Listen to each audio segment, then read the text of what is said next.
Assalamu alaikum wa rahmatullahi wa barakatuh. Que la paix soit sur vous. Les vacances de mi-semestre arrivent à grands pas et il est temps pour nous de nous demander comment organiser cette semaine au mieux. Je ne sais pas vous, mais moi, il m'est déjà arrivé que la semaine de vacances passe si vite que je ne la vois pas passer. C'est pour cela que depuis 2 ans, j'essaye de mieux la planifier pour mieux la savourer. Au cours de l'année scolaire, mes filles de 7 et 10 ans me demandent de faire des activités et je leur réponds parfois qu'elles feront ça pendant les prochaines vacances. Donc, mon premier conseil est de noter toutes les idées d'activités sur un mémo de votre téléphone au fur et à mesure. Le deuxième conseil, c'est d'impliquer vos enfants. Ils ont toujours des tas d'idées et au moins vous saurez que les activités choisies vont leur plaire. Mes filles ont pris l'habitude de noter tous leurs souhaits sur une feuille, ce qui est cool parce que ça les pousse à faire de la production écrite. Hier, elles me l'ont donné alors que je m'y attendais absolument pas, parce que les années précédentes, on le faisait ensemble. Voilà ce que ça donne. Ça peut vous donner des idées.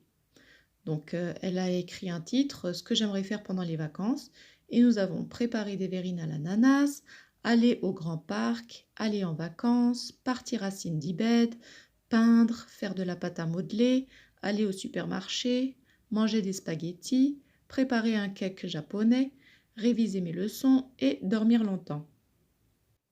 Alors je leur dis bien qu'on ne va pas pouvoir faire tout ce qu'il y a sur la liste, mais que je vais essayer d'intégrer ces idées dans le planning. Mon troisième conseil est de vous interroger vous-même sur ce que vous souhaitez que vos enfants fassent. Personnellement, j'exige que mes enfants lisent, révisent ou apprennent du Coran et s'intéressent aux histoires des prophètes, et aussi qu'elles m'aident dans le ménage et la cuisine, qu'elles apprennent l'anglais et fassent du sport. Une fois que j'ai répertorié toutes les activités, il ne me reste plus qu'à les intégrer dans un planning. Je précise tout de suite que rien n'est figé et que ça servira juste de guide. Les vacances doivent rester un moment de repos et une vraie coupure avec l'école. Il est hors de question pour moi de demander à mes filles de faire des exercices scolaires durant cette semaine-là, du genre grammaire, maths, conjugaison. Je commence d'abord par tracer ce type de planning avec des plages horaires du lundi au dimanche. Ensuite, je note tout ce qui est déjà prévu comme les visites familiales, les rendez-vous chez un médecin, les séances de sport, etc. Donc nous, cette semaine-là, on a juste la famille qui est prévue. Il me reste donc beaucoup d'espace pour caler les autres activités. Alors là, je note les espaces d'aide au ménage. Ma petite de 7 ans fait la vaisselle du petit déjeuner et ma grande de 10 ans fait celle du dîner. Et le lundi matin, c'est grand ménage pour tout le monde, histoire de commencer la semaine dans de bonnes conditions et de se débarrasser de cette tâche. Ensuite, je fixe ce qui, à moi, me paraît important, c'est-à-dire la lecture quotidienne et la révision ou l'apprentissage du Coran. Je dis que je fixe, mais en fait, elles pourront intégrer les 30 minutes de lecture et les 30 minutes de Coran n'importe quand dans la journée. Du lundi au vendredi, je cale quand même ça en début d'après-midi, comme ça me permet de faire une sieste ou au moins d'avoir un moment de calme. Le week-end, c'est le matin pour que la matinée soit calme pour les parents et éventuellement faire une bonne grasse matinée. Dans le créneau de midi, elles pourront m'aider à cuisiner et pour l'anglais, je vais simplement leur autoriser ponctuellement des temps d'écran, mais exclusivement en anglais, des dessins animés, des films, des vlogs. Alors concernant mes exigences à moi, c'est bon, tout est noté. Maintenant, je prends leur liste et je vois où je peux prévoir leurs activités.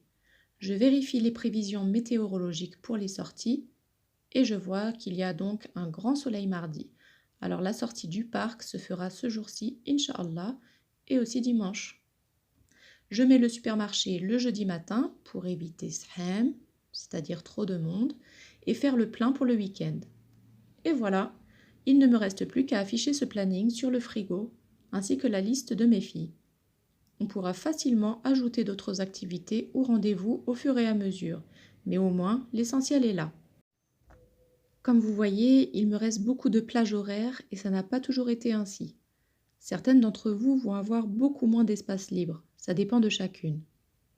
Pour finir, voilà quelques idées d'activités à faire.